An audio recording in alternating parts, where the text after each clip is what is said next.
अस्सलाम वालेकुम। तो इसी वीडियो का मकसद ये है कि जो भी सिलेबस में हमारा कवर हुआ है उसका शॉर्ट सा मैं इंट्रो दे देता हूँ। ठीक है। सबसे पहला जो पॉइंट है हमारे पास वो है यूज़र इंटरफेस का।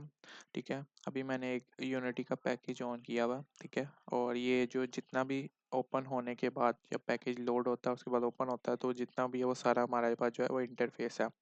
ठीक है। इंटरफेस के अंदर कुछ जो बातें हैं वो मैं बता देता हूँ।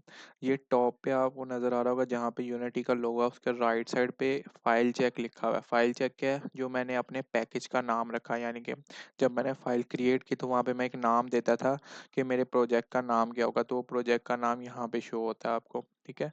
और उसके बिल्कुल साथ जो है हाइफन है, हाइफन यानी कि डैश, डैश के साथ ही आपके साथ एक सैंपल सीन लिखा हुआ है। सैंपल सीन यहाँ पे जो भी करंट सीन ओपन होगा, ठीक है, जो भी करंट सीन आपका वर्किंग में होगा यहाँ पे उसका नेम आ जाएगा। ठीक है। और ये जो है उसकी वर्किंग्स हैं, ये इतनी ज़्यादा हुआ है, इन्फॉर्मेशन लेने की ज़रूरत नहीं है। ठीक है। यहाँ तक सैंपल सीन तक आपको रहेगा। जो भी आपका सीन यहाँ पे करंटली ओपन होगा, ठीक है, ये उसका सीन का नाम आ जाएगा। अब इंटरफेस के अंदर हमारे पास कुछ पार्ट्स हैं, जैसे कि पहला पार्ट है हमारे पास विंडोज़ का। तो विंडोज़ क्या है हमारे पास? ये जितनी भी ओपन चीज़ें हैं ये सारी विंडोज़ ही हैं। ठीक है।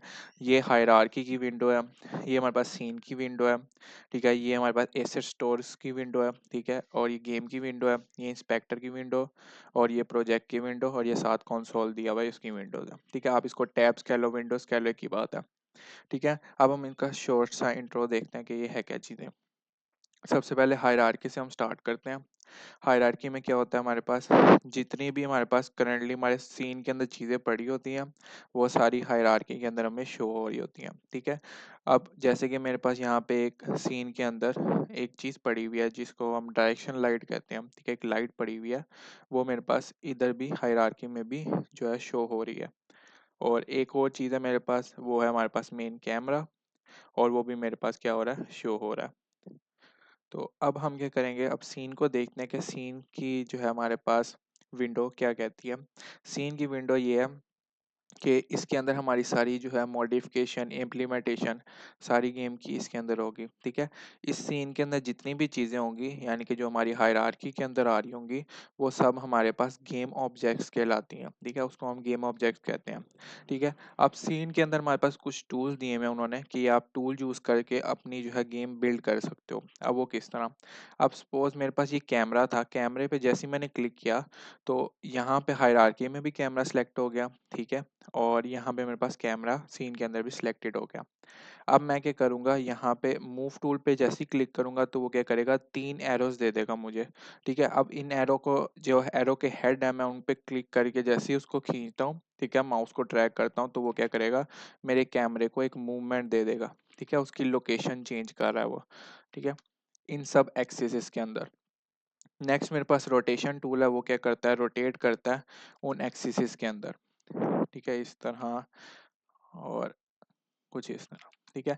अगर मैं चाह रहा हूँ कि एक साथ ही सारे एक्सेसरीज को मूव मूव करना है तो मैं इन लाइंस पे क्लिक नहीं करूँगा। मैं डायरेक्टली यहाँ पे कोई वाइट एरिया में जाऊँगा सर्कल के अंदर, और उस पे क्लिक करके ड्रैग करूँगा तो वो सारे एक्सेसरीज को एट अ टाइम जो है वो मूवमेंट दे देगा, यानी कि रोटेशन दे देगा। ठीक है।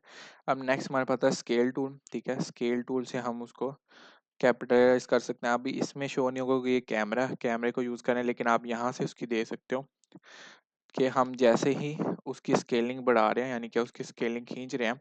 अब मैं क्या करता हूँ कि जैसे ही मैंने स्केलिंग टूल किया ऑन, तो मेरे पास 3 एक्सिस आ गए। अगर मैं चाह रहा हूँ कि किसी एक स्पेसिफिक एक्सिस में मैंने उसको स्केल करना है, तो मैं क्या करूँगा, सिर्फ उस एक्सिस को सेलेक्ट करूँगा। ठीक है। अगर मैं चाह रहा हूँ कि मैंने वाई में करना है, तो अभी यहाँ पे स्केल में, इंस्पेक्टर में हमारे पास ट्रांसफॉर्म के स्केल में वाई 1 है वैल्यू। ठीक है। जैसे ही मैं इसको करूँगा वाई में, तो वाई की वैल्यू जो है वो इंक्रीज हो जाएगी। और अगर मैं उसको अंदर की तरफ इसको खींचूंगा, यानी कि स्केल करूंगा, तो y की वैल्यू क्या हो जाएगी, वो डिक्रीज करती जाएगी। ठीक है। इसी तरह ही बाकी एक्सिस में है।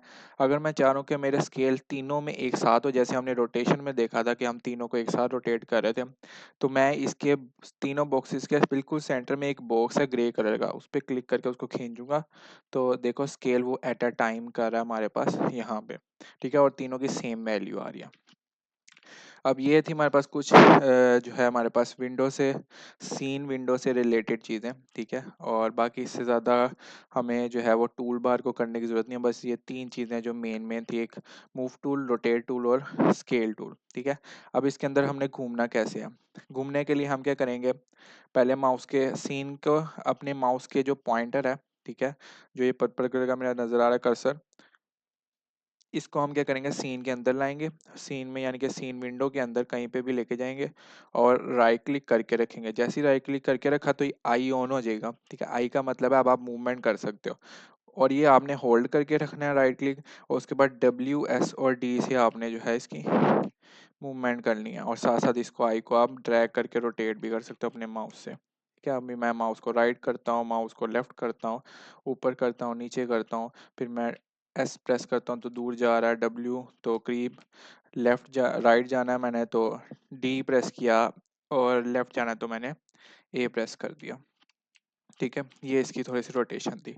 और एक और जो मेनली यूज़ होती है चीज़, वो हमारे पास आती है कि अगर हमने एक फोकस करना है, अगर हम काफ़ी दूर खड़े हुए हैं किसी ऑब्जेक्ट से, अब हम इतनी जल्दी तो नहीं जा सकते, हमें पहले इस तरह प्रेस करके रखना पड़ेगा और फिर जाना पड़ेगा। हम चाह रहे हैं कि फ़ौरन से उस पे पहुंच जाए, तो हम क्या करेंगे, उस ऑब्जेक्ट को हायरार्की से या सेलेक्ट कर लो आप, या फिर जो है सीन से सेलेक्ट कर लो, और उसके बाद एफ प्रेस करना है आपने, तो वो क्या आएगा, उस पर फोकस कर देगा। अब ये डायरेक्शन लाइट है तो मैंने डायरेक्शन लाइट पे फोकस किया, ठीक है। असल में उसका जो है वो एरिया बड़ा है, ठीक है, डायरेक्शन लाइट है तो वो इस तरह जो है वो फोकस कर देगा, ठीक है। अब हम क्या करते हैं, ये सीन जो है हमारे पास विंडो आ गई, उसके बाद गेम विंडो है। गेम विंडो में जो भी हमारे कैमरे के अंदर चीज़ें नज़र आ रही होंगी वो हमारी सारी गेम विंडो है, ठीक है। यानी कि उसमें गेम में हमारे पास जो कैमरा जो है रेंडर कर रहा होगा, यानी कि कैमरा जो भी शो करवा रहा होगा वो हमारे पास गेम आ रही होगी। अगर हम कैमरे को यहाँ से डिलीट कर देते हैं तो वो क्या करेगा कि आप पहले कैमरा ऐड करो, ठीक है। कैमरा जब ऐड होगा तो फिर जो है आपकी जो गेम शो होने लग जाएगी, ठीक है। अब नेक्स्ट हमारे पास आता है ये प्रोजेक्ट विंडो। प्रोजेक्ट विंडो इस तरह का हिसाब है कि जैसे आपके पास फाइल एक्सप्लोरर होते हैं, ठीक है। जैसे मैं यहाँ से फाइल एक्सप्लोरर को ऑन करता हूँ, यहाँ से मैं फाइल एक्सप्लोरर अगर मैं करता हूँ ऑन, ठीक है, तो ये मेरे पास एक फाइल एक्सप्लोरर है, ठीक है। अब इसके अंदर मेरे पास कुछ जो है मेरी चीज़ें पड़ी हुई हैं, फोल्डर्स वगैरह हैं, ठीक है। फोल्डर के अंदर मेरे पास कुछ एसेट्स भी होंगे, ठीक है, कोई पिक्चर्स, कुछ सारा कुछ होगा, ठीक है। अब उन्होंने यूनिटी वालों ने क्या किया, उन्होंने अंदर से ही हमें एक अलग से दे दिया कि आप बार बार जो आपने लेके आने अपने फाइल एक्सप्लोरर ऑन करोगे, वहाँ से ड्रैग करोगे एसेट्स को, पिक्चर्स को, इमेजेस को अपने सीन में, तो उन्होंने यहाँ पे ही एक बना दिया कि आप जब भी यहाँ से चाहो कोई चीज़ उठा के बस इधर आपने ट्रांसफ़र कर देनी है, और यहाँ से जब भी आप उठा के उसको चीज़ को अप्लाई कर सकते हो, और ये भी आपको अपने लोकल डिस्क में ही मिल जाएगा। अब वो किस तरह, आपने क्या करना है, एसेट्स के ऊपर, यहाँ प्रोजेक्ट विंडो में एसेट्स के ऊपर राइट क्लिक करना है, और राइट क्लिक करने के बाद यहाँ पे आ रहा है शो इन एक्सप्लोरर, तो जैसे ही क्लिक करोगे तो ये क्या करेगा, उस एसेट्स को, ठीक है, एसेट्स का यहाँ पे फोल्डर उसने ओपन कर दिया। तो मैं जैसे ही साइड जाता हूँ तो मेरे पास एक सीन का फोल्डर है, तो यहाँ पे भी अगर मैं देखूँ तो मेरे पास सिर्फ एक सीन का फोल्डर अंदर पड़ा हुआ है एसेट्स के अंदर, ठीक है। तो आप डायरेक्टली यहाँ पे भी इसको पे जो भी चीज़ यहाँ पे भी रख सकते हो। अगर मेरे पास कोई इमेज है तो मैं यहाँ पे ट्रैक करता हूँ तो वो ऑटोमेटिकली लोड करके यहाँ पे भी मेरी यूनिटी के अंदर भी ले आएगा, ठीक है। ये आ गया प्रोजेक्ट विंडो, और प्रोजेक्ट विंडो के बाद हमारे पास आती है last inspector window. Inspector window का एक शॉर्ट सा इंट्रो दें तो वो एक जो है किसी भी ऑब्जेक्ट की प्रॉपर्टीज़ को डिफाइन करता है। प्रॉपर्टीज़ इसमें अगर मैं मेन कैमरे को यहाँ हायरार्की से सिलेक्ट करता हूँ तो वो क्या करेगा, उसकी प्रॉपर्टीज़ दिखा देगा, ठीक है। जितनी भी उसकी प्रॉपर्टीज़ होंगी वो सारी दिखा देगा, ठीक है।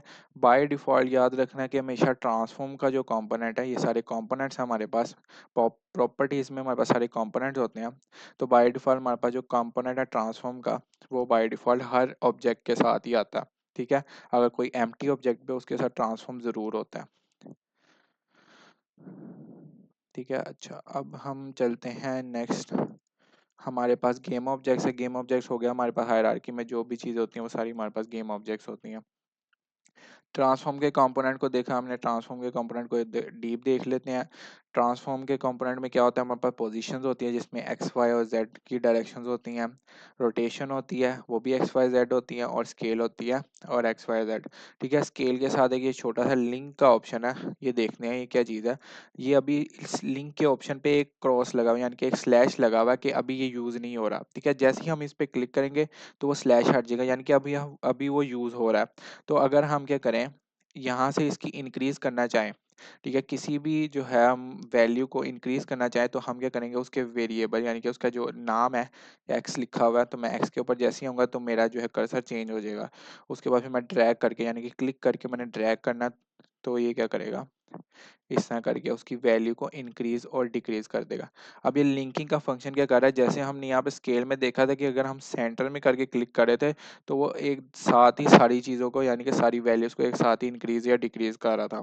तो इसी तरह लिंकिंग का फंक्शन भी यही करता है कि वो एक साथ ऑन कर देता है कि हम अगर ट्रांसफॉर्म के कंपोनेंट से उसको स्केल करना चाह रहे हैं तो फिर हम एक साथ जो है इस तरह लिंक ऑन करके कर सकते हैं एक साथ सबको। ठीक है, ये रोटेशन के लिए नहीं है ट्रांसफॉर्म के अंदर, वो आपको फिर यहाँ से इधर से ही करना पड़ेगा। ठीक है, वो वैसे ही इतना यूज भी नहीं होता। अगर हम फिर सिंगल सिंगल करना चाहें तो लिंक को हटाना आपने और फिर सिंपल वाई को इंक्रीज करना, वाई को कर दिया, रोटेशन करनी है तो रोटेशन कर दी, पोजीशन चेंज करनी है पोजीशन चेंज कर दी। ठीक है, उस वेरिएबल के नेम के ऊपर जाना आपने कर्सर को लेके। ठीक है, अब नेक्स्ट हमारे पास है प्लेयर इनपुट्स। ठीक है, प्लेयर इनपुट की हमारे पास है मूवमेंट। ठीक है, इसमें हमारे पास है ट्रांसलेट, पोजीशन और रोटेशन। ठीक है, अब हम यहाँ पे क्या करते हैं, हम एक स्क्रिप्ट बनाते हैं जिसमें हम प्लेयर इनपुट को देखते हैं। ठीक है, यहाँ तक जो है हमारे पास थोड़ा जो है इंटरफेस का पार्ट एंड हो गया हुआ।